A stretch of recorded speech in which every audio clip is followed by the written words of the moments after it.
بسم اللہ الرحمن الرحیم۔ آپ دیکھ رہے ہیں میرا یوٹیوب چینل اور میں ہوں آپ کا اپنا شہزاد ملک۔ یہ پچھلے ویلاگ میں ہم نے بات کی تھی وہ بچہ جس کے متعلق ہم پہلے ویلاگ کرتے رہے ہیں اور اس میں ہم لکھتے تھے اغوا شدہ بچہ۔ تو اس بچے کے متعلق میں نے پچھلے ویلاگ میں آپ لوگوں کو بتایا تھا کہ وہ بچہ جو ہے کیسے اس نے موبائل لیا، کیسے اس نے واپس کیا، تو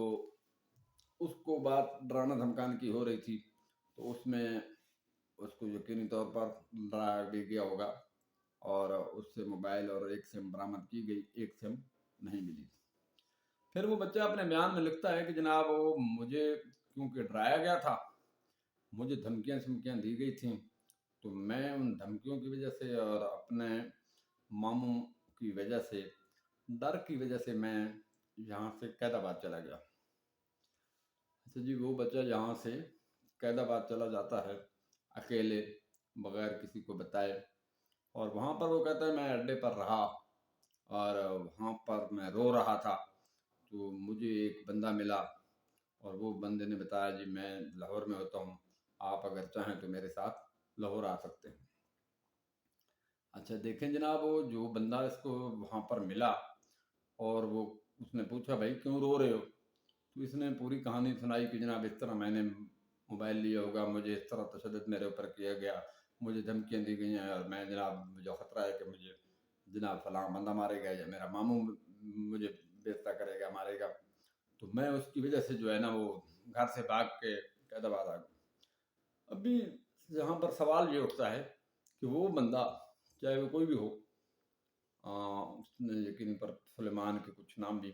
اس میں لکھا ہے، مجھے کنفرم یاد نہیں ہے، تو اس بندے کا کیا کام تھا؟ اس بندے کا کام تھا کہ اس سے پوچھتا بھائی تیرے گھر کا نمبر کیا ہے، اور وہ گھر والوں کو اطلاع کرتا کہ بھائی آپ کا بچہ گھر سے بھاگ کے قید آباد اڈے پر آیا ہوا ہے اور جہاں پہ رو رہا ہے، تو آپ آئیں اس کو لے جائیں۔ اس کو اپنے ساتھ بٹھا لیتا اور گھر والوں کو بلا لیتا، معاملہ جہاں پر ختم ہو سکتا تھا۔ لیکن اس بندے کو کسی نے پوچھا بھی نہیں کہ جس بندے نے قید آباد سے اس کو لے جا کے وہ اس کو پہلے قصور لے گیا، 2 رات بچے کی زبانیں اس بندے کے پاس میں قصور میں رہا ہوں، پھر 2 دن بعد وہ مجھے لاہور لے گیا اور میں وہاں پر میں نے کام شروع کیا۔ میں نے 4 مہینے ایک بندے کے ساتھ برگر کی دکان پر کام کیا، پھر میں نے اس بندے کی والدہ جس کا نام غالباً عظمیٰ بی بی بتاتا ہے، اس کے ساتھ میں نے 8 ماہ کام کیا، اس کے بعد اس نے مجھے گھر سے نکال دیا۔ ابھی سوچنا یہ ہے کہ یہ 8 مہینے اور 4 مہینے جن میں وہ یہاں پر کام کرتا ہے،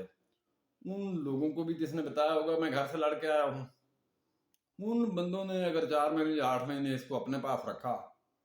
تو یہ اتنا بچہ تو نہیں تھا کہ اس کو گھر کے نمبر کا یاد نہ ہو۔ اگر اس کو 1-1.5 سال بعد اپنے اس ٹیچر کا نمبر یاد ہے جو چنیوٹ میں جس کے پاس یہ مدرسہ میں کسی زمانے میں پڑھتا تھا، اور وہ ایڈی سینٹر میں یہ ان کو نمبر بتاتا ہے کہ میرے استاد کا وہ نمبر ہے، تو یہ اپنے گھر کا نمبر نہیں بتا رہا تھا۔ دوسرا، اس نے ان کو بھی نہیں بتایا ہوگا کہ میرے گھر کا کوئی نمبر ہے یا کسی کے ساتھ رابطہ اس کا نہیں ہوگا،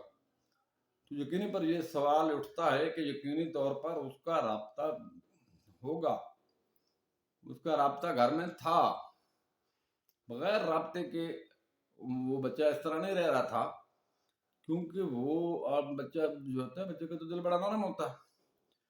وہ آٹومیٹکلی کسی نہ کسی کے ساتھ رابطہ اس کا رہا ہوگا، وگرنہ اتنے بچے کے لیے بہت مشکل ہے کہ وہ 4 مہینے 8 مہینے بالکل بغیر رابطے کے جناب وہاں پر رہے، بہت ذہن نہیں مانتا اس بات کو۔ پھر وہ کہتا جی مجھے جب وہ وہاں پر عظمیٰ بی بی نے نکال دیا تو میں ایک ریسٹورنٹ میں رہا، تو ریسٹورنٹ میں جناب وہ رہتا ہے اور وہ کہتا جی پھر مجھے میرے کچھ 2 نامعلوم افراد میرا پیچھا بھی کر رہے تھے، اندازہ کریں جناب، اس بندے کا 2 بندے مزید کوئی پیچھا کر رہے تھے، اور وہ بچہ جناب لاہور سے ملتان چلا جاتا ہے اکیلے، شاید کرایہ ہے نہیں ہے لیکن وہ ملتان پہنچ جاتا ہے، اور وہ کہتے ہیں میں وہاں پر 4 دن رہا، 6 دن رہا یا 2 ہفتے رہا۔ بھائی کس کے پاس رہا؟ آخر وہاں پر بھی اس کا کوئی بندہ تو ہوگا، کسی رشتے دار کے پاس، کسی جاننے والے کے پاس ہی بندہ رہ سکتا ہے نا. اس طرح جناب بندہ لاہور سے ملتان چلا گیا اور وہاں پر 2 ہفتے وہ رہا، کہاں رہا. پھر وہ کہتا ہے 2 ہفتے رہنے کے بعد یا 2 دن یا 4 دن رہنے کے بعد میں گاڑی میں بیٹھ گیا جناب، اور گاڑی میں بیٹھ کے میں جناب کراچی چلا گیا. اندازہ کریں کراچی وہ شہر جس میں بڑے بڑوں کو سمجھ نہیں آتی کہ جناب ہم نے کدھر جانا ہے. وہ بندہ کراچی پہنچتا بھی ہے اور پھر وہ ایدی سینٹر میں بھی پہنچ جاتا ہے. حالانکہ کراچی ایسی جگہ ہے جس میں جس قسم کا کوئی بندہ بھی جائے اس کو روزگار وہاں پر مل ہی جاتا ہے. وہ بچہ جو لاہور میں برگر کی دکان پہ کام کر سکتا تھا، کراچی میں جگہ نہیں ہے کام کرنے کی، اس کو کیسے خیال آ گیا کہ میں جناب ابھی ایدی سینٹر میں چلا جاؤں. میں ان کو بتاؤں جناب میرے والدین جو ہے وہ سیلاب میں جو ہے نا وہ چلے گئے ہیں، تو میں جناب یہاں پر میرا آسرا کوئی نہیں ہے، لہٰذا مجھے آسرا دیا جائے اور مجھے ایدی سینٹر میں رکھا جائے. مطلب سوچنے والی بات ہے کہ وہ بچہ جو اتنا تیز جو ہے کہ وہ قصور گیا، قصور سے لاہور گیا، لاہور میں اس نے سال 1 نوکری کی، برگر بنانے والی دکانوں پہ وہ رہا. اس کے بعد وہاں پہ جب اس کو نکالا گیا تو وہ ملتان میں رہا. ملتان میں بھی اس نے ہفتہ بغیر کسی جان پہچان کے جناب گزار لیا، اور وہاں سے وہ کراچی جاتا اور کراچی اس کو کوئی کام نہیں کرتا، وہ ایدی سینٹر میں چلا جاتا تھا. پھر وہاں سے اس کو 1 سال یا ہو سکتا ہے 2 سال پہلے 2.5 سال پہلے وہ مدرسے میں پڑھتا رہا ہوگا. تو اس مدرسے کے استاد کا نمبر اس کو یاد تھا. گھر والوں کا نمبر یاد نہیں تھا، لیکن اس استاد کا نمبر اس کو یاد تھا، اور 1.5 سال بعد بھی یاد تھا کہ جناب اس نے وہاں استاد کے نمبر پہ رابطہ کروایا اور اس استاد کے ساتھ بات کی. مطلب یہ ساری چیزیں جو ہیں یہ شکوک و شبہات پیدا کرتی ہیں. مطلب کوئی بھی ذی شعور آدمی اس بات کو ماننے کے لیے تیار نہیں ہوگا کہ وہ بچہ اس کو گھر کا نمبر یاد نہیں ہوگا اور اس کو اس استاد کا نمبر یاد ہوگا، اور وہ بھی 1 سال بعد. 1 سال تو اس کو گم ہوئے ہو گیا، اس شاید وہ 1 سال پہلے کہیں پڑھتا رہا ہوگا، 2 سال پہلے پڑھتا رہا ہوگا، تو اس وقت کا نمبر اس بچے کو یاد، گھر والوں کا نمبر اس کو یاد نہیں ہے، اور وہ اکیلے کراچی پہنچ جاتا ہے. ٹھیک ہے، وہاں پر کام نہیں کرتا، لاہور میں وہ کام کرتا رہتا ہے، لیکن کراچی میں وہ کام نہیں کرتا. وہ لاچار ہو جاتا ہے اور جناب ایدی سینٹر میں چلا جاتا ہے. وہ ایدی سینٹر میں اس لیے جاتا ہے کہ اس میں ابھی دستیاب ہونا ہوتا ہے، اس وجہ سے وہ ایدی سینٹر میں اس کو رکھا جاتا ہے. تو یہ پوری جو کہانی ہے، پورا اس کا بیان ہے وہ تشویش طلب ہے کہ جناب کس بندے نے اس کو کراچی پہنچایا، کس بندے نے ایدی سینٹر میں آخر اس کو کسی نے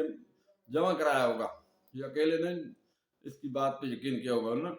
وہاں پر بھی کسی نے اس کو ایدی سینٹر میں داخل کرایا ہوگا. اگر ان تمام باتوں کا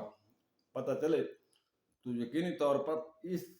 کے بہت بڑا ڈرامہ ایک اور نکلے گا. تو یہ کہانی ابھی شروع ہوئی ہے، ختم نہیں ہوئی. جناب بچہ تو مل گیا ہے، لیکن بچے کی وجہ سے پورے میاں والی میں ایک کو جو ہے نا غلط فضا پیدا ہوئی. کافی سارے لوگوں کے آپس میں اختلافات ہوئے، لڑائیاں ہوئی، جھگڑے ہوئے، احتجاج ہوئے، بہت کچھ ہو رہا ہے. اس میں ہماری پولیس بھی بدنام ہوئی. اس میں 3 SHOs پر یہ الزام لگایا گیا کہ یہ طرفداری کر رہے ہیں جناب، یہ ملزمان کو نہیں پوچھ رہے. ٹھیک ہے، DST ST DPO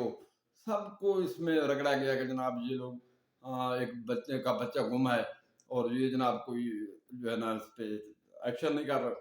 جناب ملزمان سے تشویش نہیں کرتے. حالانکہ پولیس اپنی تشویش کرتی رہی. پولیس کے پاس جو آج بھی شواہد ہیں وہ اس بیان کے ساتھ نہیں ملتے. ان شواہد جو پولیس کے پاس ہیں، جو ان کے پاس ڈاٹے ہیں، جو چیزیں ان کے ذہن ریکارڈ میں ہیں، وہ چیزیں اس کہانی کے ساتھ میچ نہیں کرتی کہ جناب اس کہانی کے ساتھ وہ چیزیں میچ کرتی ہوں. یہ دیکھتے ہیں آنے والے دنوں میں اس کے مزید کیا نئے معجزے ہوتے ہیں، کیا کہانیاں سامنے آتی ہیں، تو اس وقت تک ہم انتظار کرتے ہیں کہ جناب یہ اصل ماما کیا تھا، کیونکہ ابھی تک اصل ماما سامنے نہیں آیا۔ ابھی تک ایک بنی ہوئی بنائی ایک کہانی سامنے آئی ہے، ٹھیک ہے، اس پہ پوائنٹ سکورنگ کی گئی ہے، اب بھی اس بچوں کو ایک ہیرو بنا کر پیش کیا جا رہا ہے، ٹھیک ہے۔ یہ ایک بچہ جس نے موبائل چوری کیا، جس نے گھر والوں کو اذیت دی، جس کی وجہ سے کئی اور لوگ بدنام ہوئے، بڑے سارے لوگوں کو اس میں مسائل کا سامنا کرنا پڑا، اور وہ بچہ جو اس پوری سسٹم کا مین کردار ہے، اس کو ہیرو بنا دیا گیا کہ جناب اس نے تو بڑے تیر مارا ہے جناب، اس نے اپنے تن پر 1 سال باہر گزارا جی، ٹھیک ہے، اس نے بڑے صبر کی ہیں، اس نے بڑی محنت کی ہے، ٹھیک ہے، اس وجہ سے اس کو جو ہے نا کوئی اعزاز ملنا چاہیے۔ اگر یہاں پر کوئی اعزاز دینے کی کہانی ہوتی، یقینی طور پر اب بھی اس کو اس اعزاز سے بھی نواز دیا گیا تھا، کیونکہ اس وقت بھی مختلف آفس میں اس کو جناب پھولوں کے تحائف پیش کیے جا رہے ہیں کہ آپ نے اپنے اور اپنے والدین کا نام روشن کیا ہے، ٹھیک ہے، آپ نے بہت بڑی ڈگری لے کر آئے ہیں، تو ہم آپ کو خراج تحسین پیش کرتے ہیں۔ تو خراج تحسین پیش کیا جا رہا ہے اس بات پہ کہ اس نے معاشرے میں ایک بگاڑ میں اہم کردار ادا کیا۔ تو یہ کیا ہو رہا ہے، یہ کون سا انصاف ہے، یہ کیا، ہم کس طرف جا رہے ہیں؟ سوچنے والی بات ہے، آپ بھی سوچئے گا، میں بھی سوچتا ہوں۔ انشاءاللہ ملتے ہیں اگلے ویلاگ میں، اس وقت تک اللہ حافظ۔